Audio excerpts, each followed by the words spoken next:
Hello everyone, welcome to this learning platform. आज हम lecture में कवर करेंगे 2017-24 के थर्मोडायनेमिक्स के एमपी सेट के previous year questions. Okay, so start करते हैं। बेसिकली मेरा फर्स्ट क्वेश्चन पूछा हुआ था।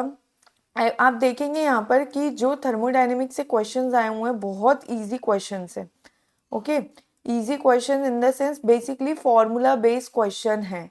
ठीक है, यहाँ पर जैसे क्या पूछा हुआ है, आपको रिलेशन पूछा हुआ है किसका, थर्मोडायनेमिक पोटेंशियल। थर्मोडायनेमिक पोटेंशियल का रिलेशन किसके साथ पूछा हुआ है, रिलेशन विथ थर्मोडायनेमिक वेरिएबल्स।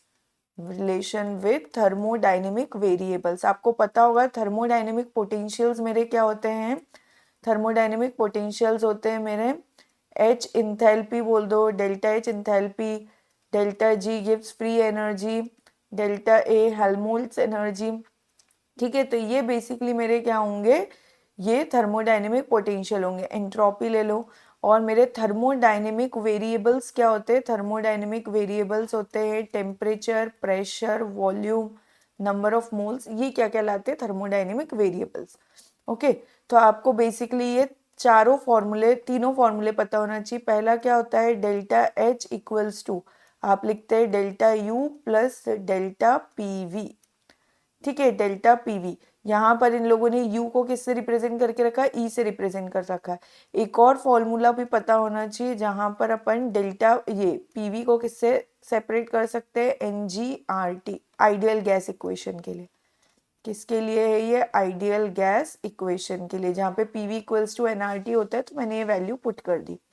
ठीक है, एक फॉर्मूला ये हुआ। दूसरा आपको फेमस है, पता ही है, delta G equals to delta H minus T delta S. And last Helmholtz energy का, इसको कैसे याद करोगे, याद रखना हेल्महोल्ट्ज एनर्जी में यहाँ पर डेल्टा जी लेते हो तो यहाँ पर क्या आता है, डेल्टा ए, और डेल्टा एच की जगह यहाँ डेल्टा यू, बाकी एज इट इज। ओके, तो यहाँ पे करेक्ट आंसर क्या हो जाएगा, E plus P V. Okay, चलिए नेक्स्ट क्वेश्चन देखते हैं। The temperature at which two conjugate solutions merge in one another is called, इसको बोलते हैं critical solution temperature.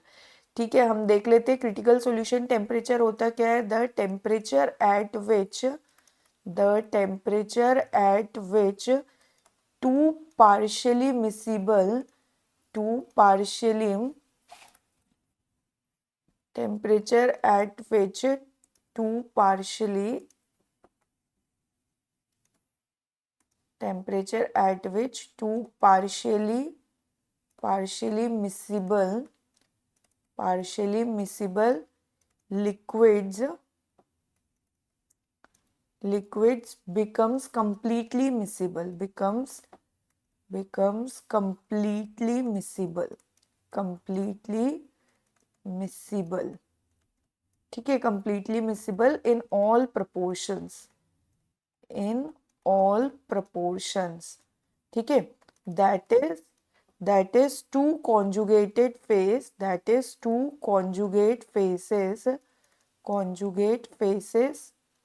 becomes one phase। ठीक है, इसको क्या बोलते हैं, क्रिटिकल सॉल्यूशन टेम्परेचर। हमारा क्रिटिकल टेम्परेचर फिर क्या होता है, तो ये करता है refers to, just wait a minute. Okay, ये क्या करेगा, रिफर्स टू, ये कौन सा टेम्परेचर है, रिफर्स टू गैसेस और लिक्विड का जो फेसेस का ट्रांसफॉर्मेशन होता है वो वाला टेम्परेचर रिप्रेजेंट करता है।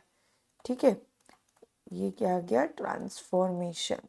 ओके, इसके बाद डिस्टिलेशन टेम्परेचर किसको बताता है, डिस्टिलेशन टेम्परेचर बेसिकली बॉइलिंग वाले टेम्परेचर को रिप्रेजेंट करता है। तो ये क्या आएगा, रिलेट्स टू बॉइलिंग सेपरेशन। जैसे आपको दो लिक्विड जिनके डिफरेंट बॉइलिंग पॉइंट है उनको सेपरेट करना है तो किसके थ्रू करेंगे, डिस्टिलेशन के थ्रू करेंगे। ओके, एंड लास्ट है डेल्टन टेम्परेचर। ये क्या है, not a standard thermodynamic term,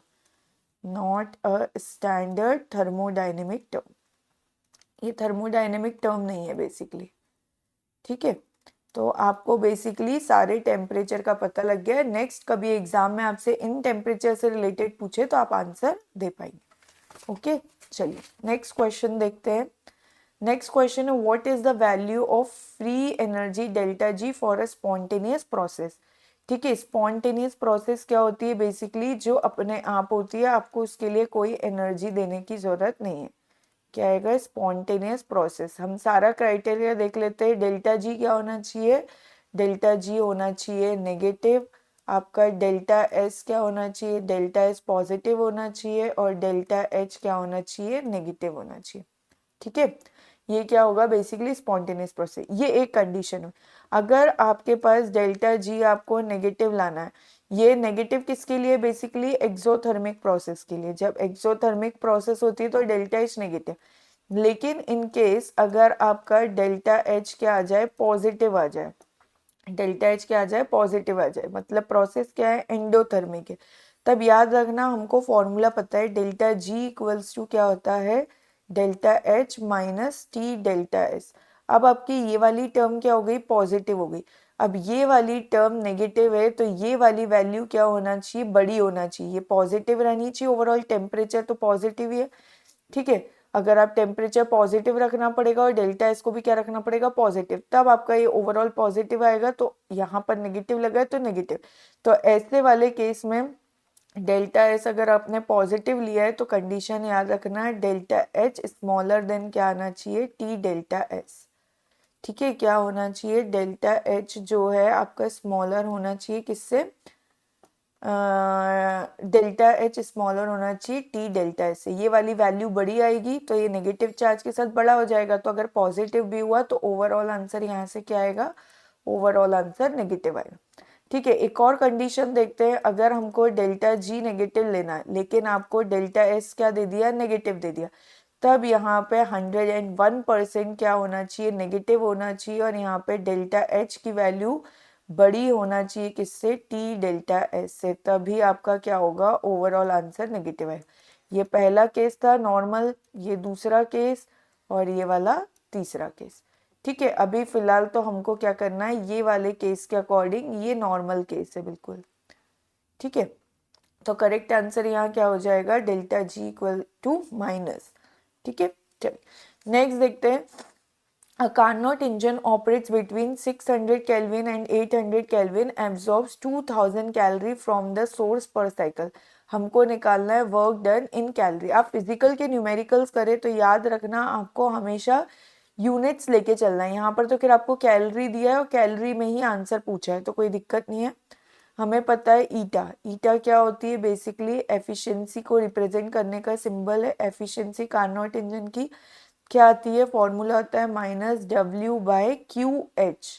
ठीक है, एक और फॉर्मूला यहीं से आता है, ये आता है Q H minus Q C upon में Q H. Basically work done क्या होता है, यहाँ पर आप क्या लेते हैं, यहाँ पर आप सोर्स लेते हैं कार्नोट में। यहाँ पे क्या होता है, यहाँ पे होता है वर्किंग सब्सटेंस होता है आपका, और यहाँ क्या होता है, कुछ ऐसा रहता है, और यहाँ क्या रहता है आपका, ये रहता है आपका सिंक। ठीक है, तो यहाँ का जो टेम्परेचर होता है वो TH मान लिया मैंने, यहाँ का टेम्परेचर TC मान लिया। ठीक है, इसका टेम्परेचर ज़्यादा होगा, हॉट बॉडी यहाँ पे कूल है, सिंक है। ठीक है, यहाँ पर अब हमें अगर वर्क निकालना है तो क्या होगा, जो ये टेम्परेचर था, टेम्परेचर क्या होगा, TH में से माइनस कर लो TC, तो जो बचा हुआ वर्क आएगा वो क्या है, सॉरी TH लिखा है यहाँ मैंने, यहाँ पे कितना वर्क QH आएगी और यहाँ कितनी आएगी QC। तो कैसे निकालेंगे, जो कन्वर्जन हुआ होगा, हीट यहाँ पे कम हुई होगी तो जो कन्वर्जन हुआ होगा हीट का वो किसमें, वर्क में हो गया होगा, तो क्या आया होगा, QH माइनस QC। तो ये यहीं से मैंने लिखा हुआ है। आप फर्दर इसको कन्वर्ट करेंगे तो 1 माइनस क्या लिख सकते हैं आप इसको, QC माई में QH लिख सकते हैं। ठीक है, तो ये एक फॉर्मूला बन गया, eta equals to 1 minus QC by में QH। ठीक है, और जो हमारा QC QH होता है वो क्या होता है, डायरेक्टली प्रोपोर्शनल टेम्परेचर के होता है। तो एक फॉर्मूला बन जाएगा 1 अपॉन में TC अपॉन में TH। तो आपको हो सकता है अभी टेम्परेचर के रिस्पेक्ट में एफिशिएंसी निकलवाइए, बाद में हीट के रिस्पेक्ट में भी एफिशिएंसी निकलवा सकते हैं। एक फॉर्मूला आपका क्या है, नॉर्मल ये है W बाय में QH। आपको क्या दिया है, टेम्परेचर दिया है, तो ईटा इक्वल्स टू 1 माइनस, ऊपर क्या आएगा TC दिया है ना, पहले अपने को लोअर टेम्परेचर रखना पड़ेगा। लोअर कितना है यहाँ पे 600 और ये कितना है 800। याद रखना टेम्परेचर केल्विन में ही होना चाहिए। टेम्परेचर किस में होना चाहिए? केल्विन में ही होना चाहिए, आप तभी फॉर्मूला लगाएंगे। ओके, तो ये कितना आ गया 1 माइनस 0 से 0 कैंसिल, ये 2 के टेबल से करेंगे तो कितना आ जाएगा 3/4। तो इसको आप माइनस करेंगे 0.75। तो यहाँ से आपका आंसर कितना आया? ये 0.25 क्या आ गई? एफिशिएंसी आ गई। अब हमको निकालना क्या है? वर्क निकालना है। तो ये कितना होगा? 0.25 इक्वल्स टू वर्क निकालना है, और ये कितना है? QH आपको देके रखा है कितना है? 2000 कैलोरी। तो यहाँ से W कितना निकल के आ गया? 2 0 से 2 0 चलेंगे, 25 2 ज़ा 50 और 1 0 कितना आ गया? ये 500 कैलोरी। ठीक है, क्या आ जाएगा? ये 500 कैलोरी आपका फाइनल आंसर आ जाएगा। ठीक है, एक कन्वर्जन यहाँ पर थोड़ा सा ध्यान रखना, कभी हो सकता है आपसे पूछ ले, क्या 1 कैलोरी में कितने जूल होते हैं? 1 कैलोरी में आपके जूल होते हैं 4.184 जूल, 4.184 जूल। उसके बाद अगर मैं बात करूँ 1 किलो कैलोरी में कितने होंगे? 1 किलो कैलोरी में भी सेम 4.814 किलो जूल। ठीक है, और अगर हम किलो जूल को कैलोरी में कन्वर्ट करना चाहते तो 1 kilo joule equal to divide लगा देंगे, ये आ जाएगा 0.239 और ये कितना आ जाएगा? Kilo calorie. ये थोड़ा सा कन्वर्जन याद रखना, कैलोरी का जूल में करने का, किलो कैलोरी का किलो जूल में करने का, इसके बाद किलो जूल को किलो कैलोरी में कन्वर्ट करने का। ओके, चलिए नेक्स्ट क्वेश्चन देखते हैं हम।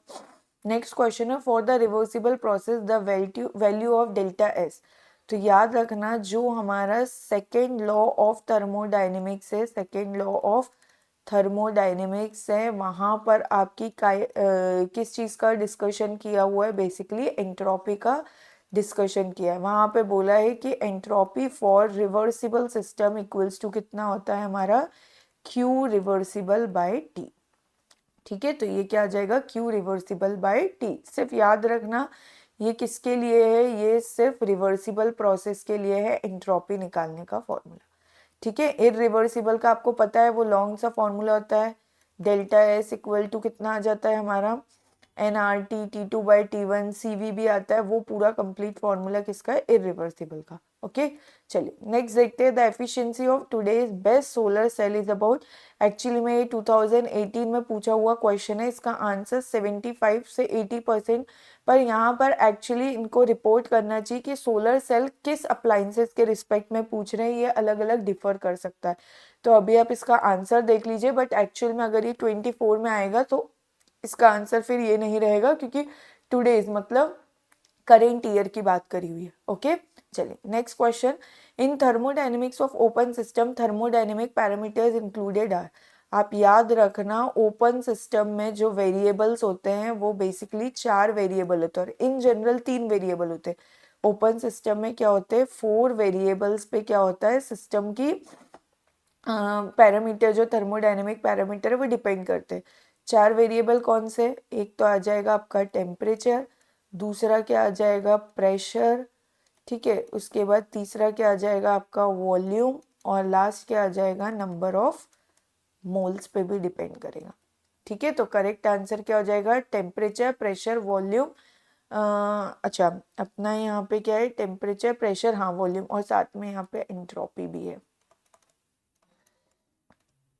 ये क्या आ जाएगा? एंट्रोपी भी आ जाएगा। तो करेक्ट आंसर आपका यहाँ क्या हो जाएगा? करेक्ट आंसर बी हो जाएगा, जहाँ पे टेम्परेचर, प्रेशर, वॉल्यूम, एंट्रोपी और नंबर ऑफ मोल्स पे भी डिपेंड करेगा। अगर क्या है वो सिस्टम ओपन है तो नंबर ऑफ मोल्स पे भी डिपेंड करेगा। ओके, चलिए नेक्स्ट क्वेश्चन है the value of delta dough S by dough P at constant T. यहाँ पर एक्चुअली में ये जो टी देके रखा है ये स्मॉल देके रखा है, ये कैपिटल टी होना चाहिए, क्योंकि हम टेम्परेचर को कैपिटल टी से रिप्रेजेंट करते हैं। ठीक है, तो इसके लिए यहाँ पर आपको पता होना चाहिए क्या? मैक्सवेल्स थर्मोडायनेमिक स्क्वायर, या फिर डायरेक्ट मैक्सवेल स्क्वायर ही ले लेते हैं। क्या आएगा यहाँ पर? आपको ये मैक्सवेल स्क्वायर पूरा पता होना चाहिए। ठीक है, ये क्वेश्चन नेट में भी रिपीट होते रहते हैं और सेट में भी रिपीट होंगे। ऑलरेडी ये हम देख भी चुके हैं, शॉर्ट्स में मैंने आपको बताया भी था मैक्सवेल स्क्वायर कैसे करते हैं।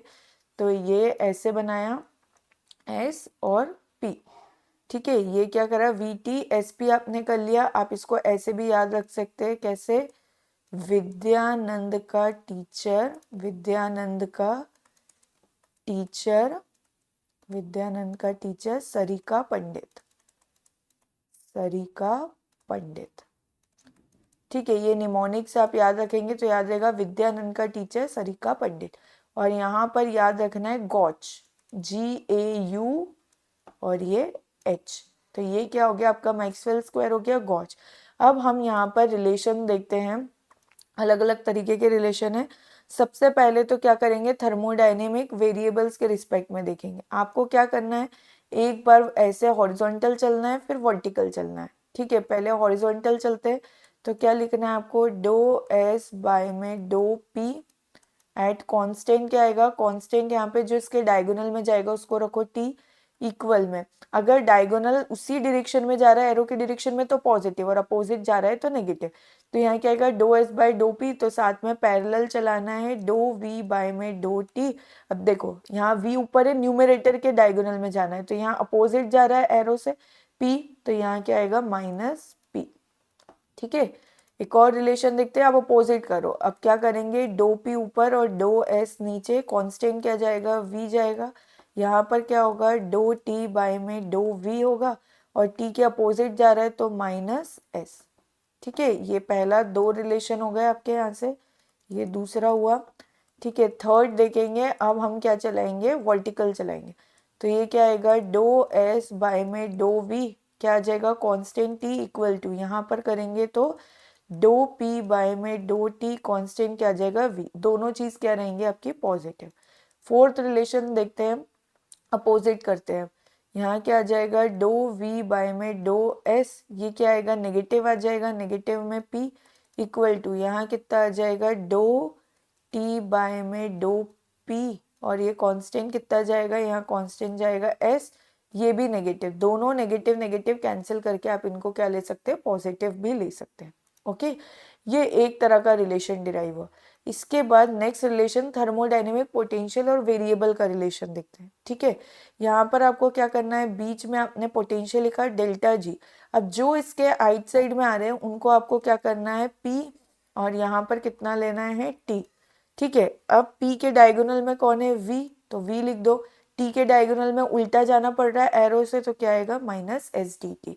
सिमिलरली किसके लिए करेंगे, डेल्टा ए के लिए करेंगे। डेल्टा ए के लिए क्या आएगा, डेल्टा V, और ये लिख दिया डेल्टा टी। डेल्टा V के अपोजिट में माइनस पी डेल्टा वी, इसके भी अपोजिट में minus S delta T.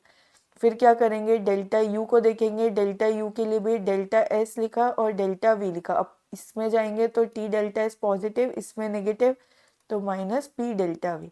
Last बचा डेल्टा एच के लिए, क्या करेंगे, डेल्टा एस और डेल्टा पी करा। इसके क्या करेंगे, डेल्टा एस के में तो पॉजिटिव है T delta S, delta P में भी पॉजिटिव है, क्या जाएगा, प्लस वी डेल्टा पी। तो ये आपने चारों रिलेशन डिराइव कर लिए। अब इनके करस्पॉन्डिंग हम क्या कर सकते हैं, इनके पार्शियल डेरिवेटिव्स भी निकाल सकते हैं। पार्शियल डेरिवेटिव्स कैसे निकलते हैं, तो आपको क्या करना है, अगर एक बार आपको ये जो डेल्टा में वेरिएबल है इनको कांस्टेंट लेना है और दूसरे के रिस्पेक्ट में करना है। तो अगर मैंने क्या करा, delta do G by dough P ये करा, कांस्टेंट किसको लिया मैंने, टेम्परेचर को। तो अगर इसको कांस्टेंट लिया तो कोई चेंज नहीं होगा, तो ये जीरो हो जाएगा। जीरो हो जाएगा तो क्या होगा, यहाँ पर डेल्टा जी जीरो हो जाएगा क्योंकि कांस्टेंट लिया। तो ये वाली टर्म पूरी खत्म हो गई, तो यहाँ पर क्या बचेगा, सिर्फ वी बचेगा क्योंकि आप पी तो नीचे लिया। सिमिलरली क्या कर सकते हैं, डेल्टा जी बाय में डेल्टा टी करेंगे। अब की बार कांस्टेंट पी लिया तो क्या बच जाएगा, माइनस एस, ठीक है। वैसे ही मैं इसका करके बता देती हूँ, डेल्टा एच बाय में डेल्टा एस आएगा। कांस्टेंट आपने क्या लिया, पी लिया, तो क्या बचेगा टी। यहाँ पर क्या हो जाएगा, डेल्टा पी जीरो होगा, यहाँ पर क्या होगा आपका, डेल्टा पी जीरो था। नेक्स्ट वाला करेंगे तो डो एच बाय में डो टी लिया, डो पी लिया, डो पी कांस्टेंट क्या लेना पड़ेगा आपको, एस कांस्टेंट लेंगे तो यहाँ से क्या बचेगा आपके पास, ये आ जाएगा वी। यहाँ पर आपको क्या लेना पड़ेगा, आपका delta S equal to zero आएगा, ठीक है। ठीक वैसे ही आप इसको करेंगे तो ये क्या आ जाएगा, डेल्टा यू बाय में डेल्टा एस लिया, कांस्टेंट आपको वी लेना पड़ेगा तो क्या आ जाएगा, ये टी आ गया।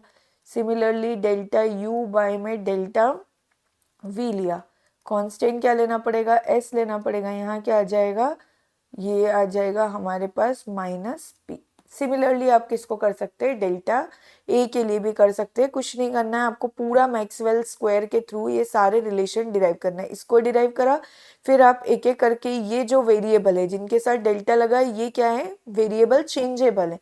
वी और एस तो कांस्टेंट हो गए, तो यहाँ पर एक बार पी को आप कांस्टेंट लेंगे तो क्या हो जाएगा, मेरा डेल्टा पी जीरो हो जाएगा, तो ये वाली टर्म बचेगी। एक बार डेल्टा टी को जीरो ले लेंगे, मीन्स टी कांस्टेंट है, तो क्या बच जाएगी, ये वाली टर्म पूरी जीरो, ये बच जाएगा। ठीक है, तो ऐसे करके आपको मैक्सवेल के क्या करना है, रिलेशन डिराइव करना है। तो अब आप यहाँ से देख लीजिए, delta dough S by dough P at constant T, डो एस बाय डो पी, डो S by dough P at constant T किसके बराबर आएगा, माइनस डो वी बाय डो टी एट कांस्टेंट पी। तो करेक्ट आंसर आपका यहाँ से क्या हो जाएगा, ये वाला आपका करेक्ट आंसर हो जाएगा सी। ठीक है, तो आपसे कोई भी रिलेशन पूछ सकते हैं, आपको रिलेशन डिराइव करना आना चाहिए। नेक्स्ट है second law of thermodynamic states that, second law of thermodynamic क्या बोलता है, it is possible to convert heat into work without compensation. बिल्कुल करेक्ट स्टेटमेंट है ये। Entropy of the universe tends to be maximum, बिल्कुल correct है। ये basically statement based question है, बोथ ए एंड बी। आपको तीनों लॉज के बारे में उनके स्टेटमेंट प्रॉपर पता होना चाहिए। ओके चलिए नेक्स्ट देखते हैं the unit of pressure. Basically आपको पता होना चाहिए वॉल्यूम की, प्रेशर की, टेम्परेचर की कितनी यूनिट्स होती है। तो प्रेशर को हम देखें तो यहाँ पर मैं प्रेशर की सारी यूनिट डिस्कस करती हूँ। क्या क्या होती है, एक तो पास्कल होता है, टॉर होता है, एटमॉस्फेयर होता है, बार होता है। ठीक है, इसके बाद आपसे PSI पूछ सकते हैं, ये सारी प्रेशर की यूनिट्स है। तो ये क्या है, ऑल आर करेक्ट। एक हम रिलेशन देख लेते हैं सबसे पहले कि 1 एटमॉस्फेयर में कितने होते हैं, 101.3 किलो पास्कल। ठीक है, यही इक्वल होता है किसके, 14.7 PSI के। 1 एटमॉस्फेयर इक्वल टू 14.7 PSI, और यही इक्वल होता है किसके, 760 टॉर के। हो सकता है नेक्स्ट में आपसे ये रिलेशन पूछ ले। और 1 बार इक्वल टू कितना होता है, 100 किलो पास्कल। ठीक है, ऑलमोस्ट इक्वल होता है 14.5 PSI। तो ये आपको रिलेशन पता होना चाहिए। ओके चलिए नेक्स्ट देखते हैं the maximum efficiency of an engine working between 110 degree Celsius and 25 degree Celsius. अभी हमने क्वेश्चन करा है, सबसे पहले आपको इसको क्या करना है, केल्विन में कन्वर्ट करना है। तो 1 डिग्री प्लस में क्या करोगे, 273, और ये किस में कन्वर्ट हो जाएगा, केल्विन में। कितना आ गया यहाँ से, ये आ गया हमारे पास 283। कितना है ये, बेसिकली कितना आ गया, 1 करेंगे, ये 3 और ये 8, ये कितना आ जाएगा, 283 केल्विन। ठीक है, 283 केल्विन, 383 केल्विन, सॉरी 383 केल्विन। और यहाँ पर करेंगे 25 डिग्री सेल्सियस प्लस 273 केल्विन में करेंगे, ये कितना आ जाएगा, ये आ जाएगा मेरे पास 298 केल्विन। अब वही आपको फॉर्मूला लगाना है, ईटा इक्वल्स टू 1 माइनस क्या होता है, TC बाई TH। निकाल देते हैं, 1 माइनस TC कितना आएगा, लोअर वाला टेम्परेचर 298 अपॉन में 383। आप इसको जब सॉल्व करेंगे तो ये कुछ बनेगा 1 माइनस 0.778, तो यहाँ से निकल के आएगा ये 0.2219। आपको परसेंटेज के टर्म्स में पूछा है तो क्या करेंगे, इंटू 100%, तो ये कितना आ जाएगा 22.19%। तो ऑलमोस्ट एक आप अगर इसको करेंगे तो ये कितना आ जाएगा 22.19। उन लोगों ने क्या करा है, राउंड ऑफ करके करेक्ट आंसर क्या आ जाएगा, डी। ओके चलिए नेक्स्ट क्वेश्चन देखते हैं the work involve in reversible adiabatic transformation when 1 mole of monoatomic gas changes temperature from 200 Kelvin to 600 Kelvin। आपको एक चीज याद रखना है कि आपको चारों जो प्रोसेसेस है उनके वर्क के फॉर्मूले पता होना चाहिए। ठीक है, कौन से, reversible, isothermal reversible expansion, isothermal reversible compression, उसके बाद एडियाबेटिक रिवर्सिबल कंप्रेशन, और एडियाबैटिक रिवर्सिबल एक्सपांशन। ये चारों के बेसिकली फॉर्मूले पता होना चाहिए। यहाँ पर आपको क्या दे के रखा है, सबसे पहले तो आपको क्या दिया है, एडियाबैटिक प्रोसेस दी है। ठीक है, यहाँ पर मैं इसी का डिस्कशन करूंगी बस। एडियाबैटिक प्रोसेस दिया है तो एडियाबैटिक प्रोसेस में क्यू कितना हो जाता है, जीरो हो जाता है, जीरो हो जाता है। और हमको पता है from first law of thermodynamic, from first law of thermodynamics जो क्या बोलता है आपको कि आपका जो डेल्टा यू इक्वल्स टू कितना होता है, वो कितना होता है आपका, ठीक है ऐसे ले लेते हैं, delta U equals to Q plus में डब्ल्यू आता है। अब यहाँ पे क्यू आपका क्या हो गया, जीरो हो गया, तो डेल्टा यू इक्वल्स टू कितना होता है, डब्ल्यू होता है। ठीक है, और हमको पता है डेल्टा यू क्या होता है, N C V D T के इक्वल होता है। ये सारे रिलेशंस आपको पता होना चाहिए। अच्छा, सबसे अच्छा मैं लास्ट में एक इम्पॉर्टेंट चीज़ बताऊंगी जो आपके लिए बहुत यूजफुल रहने वाली है। तो यहाँ से डब्ल्यू इक्वल्स टू कितना आ गया, W इक्वल्स टू बेसिकली मेरे पास बन गया, ये आ गया N C V D T के बराबर आ गया। यहाँ पर आपको क्या करना पड़ेगा, ये वाला फॉर्मूला यूज करेंगे। ठीक है, अब बात आती है सी वी, तो क्या लिख रही हूँ मैं यहाँ पे, for mono atomic, for mono atomic gas, for mono atomic gas जो मेरा सी वी का वैल्यू होता है, सी वी इक्वल्स टू आता है 3/2R। ठीक है, अगर आपको Cp निकालना हुआ तो ये रिलेशन पता होना चाहिए, Cp minus Cv equal to R। तो यहाँ माइनस करेंगे तो आपका Cp निकल के यहाँ से कितना आ जाएगा, Cp निकल के आ जाएगा बेसिकली 5/2R। ठीक है, कभी इनके हिसाब से यहाँ पे डेल्टा एच पूछ लेंगे तो आपको वहाँ पे फिर N C P D T formula लगाएंगे। डेल्टा एच के लिए क्या लगता है, N C P D T. तो ये आपको करना आना चाहिए, ये एडिशनल है। ठीक है, ये भी एडिशनल है यहाँ से। तो यहाँ पर क्या लग जाएगा, W equal to N means number of moles कितने देके रखे, 1, CV कितना आ गया 3/2R। और देखो आपको सारा जो आंसर दिया है R के टर्म्स में ही दिया है, तो ध्यान रखना फर्दर R की वैल्यू पुट करके सॉल्व करके टाइम वेस्ट मत करना। 600 माइनस 200, तो यहाँ से आपका W जो निकल के आएगा वो कितना आएगा, जो आएगा 600 R के इक्वल आएगा। और यहाँ पर आपको कोई भी ऑप्शन नहीं दिया है। ठीक है, तो ये क्वेश्चन बेसिकली क्या था, डिलीट होना चाहिए था, क्योंकि यहाँ पे वर्क का एक्चुअल जो आंसर आ रहा है वो कितना आ रहा है, 600 R आ रहा है, कितना आ रहा है, 600 R। ठीक है, चलिए नेक्स्ट क्वेश्चन देखते हैं। आपको क्या दिया है, कार्नोट साइकिल देके दिया है, बना के दिया, आपको बताना है कि करेक्ट क्या आएगा यहाँ पर। ठीक है, तो यहाँ पे आपको प्रोसेस पूछिए, तो ये क्या होती है बेसिकली, ये होती है मेरी क्या, आइसोथर्मल, आइसोथर्मल एक्सपांशन होता है ये मेरा, आइसोथर्मल एक्सपांशन। ये क्या होता है फिर, ये होता है एडियाबैटिक एक्सपांशन। ठीक है, नीचे वाला क्या होता है, ये अगेन क्या होता है, आइसोथर्मल कंप्रेशन होता है, वॉल्यूम कम होगा कंप्रेशन में। ठीक है, और यहाँ पर क्या आएगा, ये वापस से आ जाएगा एडियाबैटिक कंप्रेशन। ठीक है, तो आपसे क्या पूछा हुआ है, आपसे पूछा है सीडी का प्रोसेस बताना है, तो सीडी बेसिकली मेरा क्या है, आइसोथर्मल कंप्रेशन। तो करेक्ट आंसर क्या होगा, आइसोथर्मल कंप्रेशन। याद रखना एक्सपांशन में क्या होती है, एक्सपांशन में कूलिंग होती, एक्सपांशन में हाँ ठीक है, यहाँ से क्या होगा, एक्सपांशन में ये क्या होता है, वॉल्यूम इंक्रीज करेगा, कंप्रेशन में क्या होगा, वॉल्यूम डिक्रीज करेगा। इसलिए ये वाला जो ग्राफ है, यहाँ वाली लाइन ये रिप्रेजेंट करेगी, यहाँ पर ये रिप्रेजेंट। ओके, चलिए लास्ट क्वेश्चन देखते हैं, which of the following is correct criteria for spontaneity. तो देखो फॉर स्पॉन्टेनिटी, फॉर स्पॉन्टेनिटी यहाँ पर आपसे कुछ भी पूछा जा सकता है, सारे रिलेशन आपको पता होना चाहिए। ये सारे रिलेशन हम कैसे याद करेंगे, अगेन हम मैक्सवेल स्क्वायर के थ्रू याद करेंगे, GAUH, विद्यानंद का टीचर सरिका पंडित। ओके, अब देखो यहाँ पर आपको कुछ नहीं करना है, DS लिख लो। ठीक है, DS लिख लिया हमने, यहाँ पर ये क्या लिखा, DS लिखा, अगेन यहाँ पर भी क्या लिख लो, DS लिख लो। फिर यहाँ पर क्या लिखोगे, DP लिखोगे, यहाँ पर भी क्या लिखोगे, DP लिखोगे। फिर क्या बचा मेरे पास, फिर आएगा DT लिखो, यहाँ पर भी DT। और क्या बचा वेरिएबल में, DV बचा, और ये क्या बचा, DV। नेक्स्ट ये पोटेंशियल में क्या आएगा, DG आएगा मेरे पास। ठीक है, और क्या आएगा DH आ गया, और क्या आएगा DU आएगा, और एक और बचा है यहाँ लिख देती हूँ DA।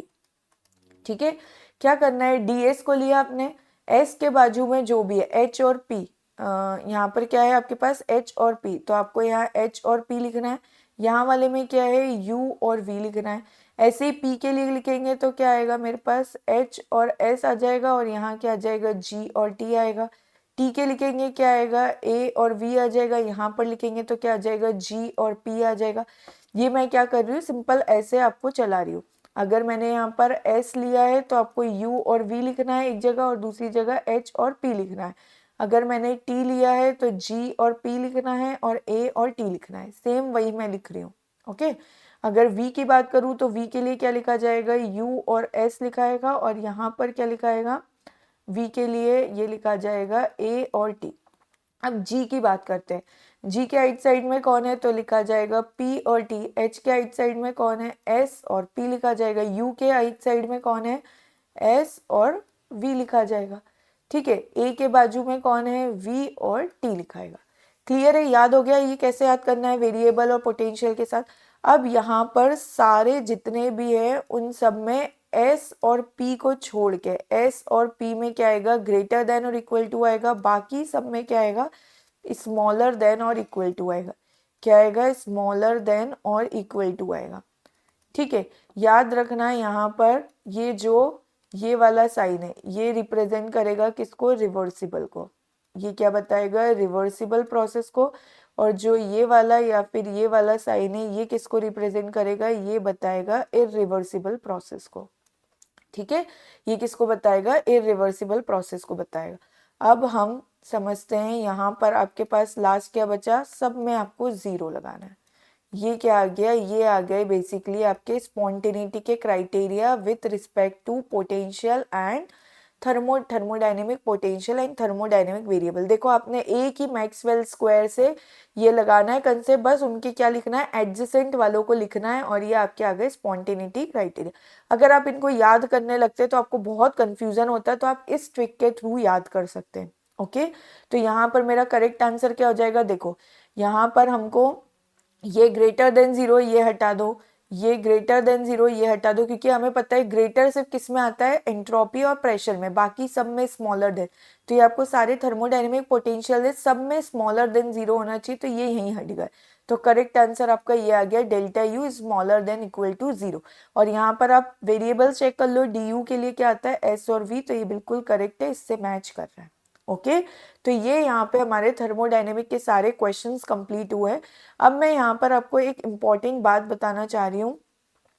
क्या बात है, देखिए अगर मैं जो भी आपको क्वेश्चंस कराती हूँ अगर आपकी खुद की ट्रिक्स है तो आप उनको फॉलो करिए। Follow your own tricks, follow your own tricks. क्योंकि क्या होगा ना, अगर आप मेरी ट्रिक्स भी फॉलो कर लेंगे और आपने जहां से भी पढ़ा है उसकी भी ट्रिक फॉलो करेंगे तो आप क्या हो जाएंगे, कंफ्यूज हो जाएंगे। ओके, दूसरी चीज आपको थर्मोडायनेमिक्स के क्या चाहिए, शॉर्ट नोट्स चाहिए रहेंगे। शॉर्ट नोट से आपका सेट का पेपर आराम से निकल जाएगा। क्या ले सकते हैं आप, शॉर्ट नोट्स। तो आपको शॉर्ट नोट्स के लिए क्या करना पड़ेगा, एप्लीकेशन आप डाउनलोड कर लीजिए। एप्लीकेशन में आपको कहाँ, फ्री स्टडी मटेरियल में आपको क्या मिल जाएगा, फ्री स्टडी मटेरियल में आपको थर्मोडायनेमिक्स के शॉर्ट नोट्स अवेलेबल है। फ्री स्टडी मटेरियल में आप कंटेंट में जाएंगे, वहाँ आपको शॉर्ट नोट्स अवेलेबल है। ओके, अब अगर आपको प्रिपरेशन करनी है, अभी भी आपके पास कितने डेज बाकी है, अगर मैं ऑन एन एवरेज मानूँ तो 10 डेज आपके पास, 10 डेज भी नहीं बोलेंगे क्योंकि हमारे पास 28 का मंथ है, तो हाँ 8 डेज मान लूँ, 8 डेज मान लूँ, तो 8 डेज में अभी भी आप टेस्ट सीरीज परचेज कर सकते हैं। क्योंकि अगर आपने क्वेश्चन प्रैक्टिस नहीं करी तो कोई भी आपका एग्जाम क्लियर नहीं हो पाएगा। प्रैक्टिस करना बहुत ज़रूरी है। आप क्या कर सकते हैं, अभी आप 8 डेज में कैसे कवर करेंगे, अगर आप 1 डे में भी 5 टेस्ट देने का ट्राई करेंगे, 5 टेस्ट देंगे, कौन से टॉपिक वाइज हमारे टेस्ट डले हुए हैं, अगर आप एक दिन में 5 से 6 टेस्ट देंगे, अभी आप सब कुछ छोड़ दीजिए सिर्फ दिन भर पढ़ाई करेंगे, 5 से 6 टेस्ट, एक टेस्ट का जो टाइम है मिनिमम 40 मिनट से ज़्यादा नहीं है, 40 मिनट्स लगेंगे आपको, तो आराम से आप एक दिन में 5 से 6 टेस्ट देंगे। एक टेस्ट में आपके 20 क्वेश्चन है, तो आप 5 टेस्ट देंगे तो 100 to 120 क्वेश्चन आप क्या कर सकते हैं, प्रैक्टिस कर सकते हैं, जो बहुत हेल्पफुल रहेगा। आप एक दिन में अगर 100 to 120 क्वेश्चंस कर रहे हैं तो आप 8 डेज में कितने क्वेश्चंस कर लेंगे, ऑलमोस्ट 800 to 900 क्वेश्चंस आप कवर कर लेंगे with the help of this test series. आपको टेस्ट सीरीज अवेलेबल है। आप इजी कैम का क्या कर सकते हैं, इजी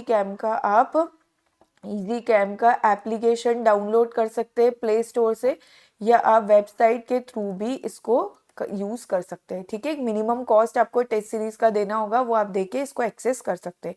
ओके, साथ में आप FLT भी लगा सकते हैं। 3 FLT आपको देके रखी है और 3 माइनर टेस्ट देके रखे हैं। आप FLT मैं बोलूँगी ज़रूर लगा के जाइए, उसमें हमने आपको पेपर 1 प्लस पेपर 2 दोनों दिया है, तो आपको एग्ज़ाम टाइप फीलिंग आएगी। तो आप ये 8 डेज में से 3 डेज किसको दे दीजिए, FLT को दे दीजिए, बहुत यूज़फुल रहेगा। आप वहाँ पे क्या करिए, फिर यहाँ 5 से 6 टेस्ट की जगह वहाँ पे आप 3 टेस्ट दीजिए टॉपिक वाइज, और साथ में एक FLT कवर कर लीजिए। तो इस तरह से आप 8 डेज में भी अपनी प्रिपरेशन को बहुत अच्छे से बूस्टअप कर सकते हैं टेस्ट सीरीज के हेल्प से। ओके, और इसके अलावा आपको कोई भी प्रॉब्लम है तो आप एप्लीकेशन या वेबसाइट के चैट बॉक्स में भी कमेंट कर सकते हैं। कोई हेल्प चाहिए आप कमेंट कर दीजिए, कोई प्रॉब्लम नहीं है, आपको हेल्प मिल जाएगी। Okay, thank you, keep learning, keep growing.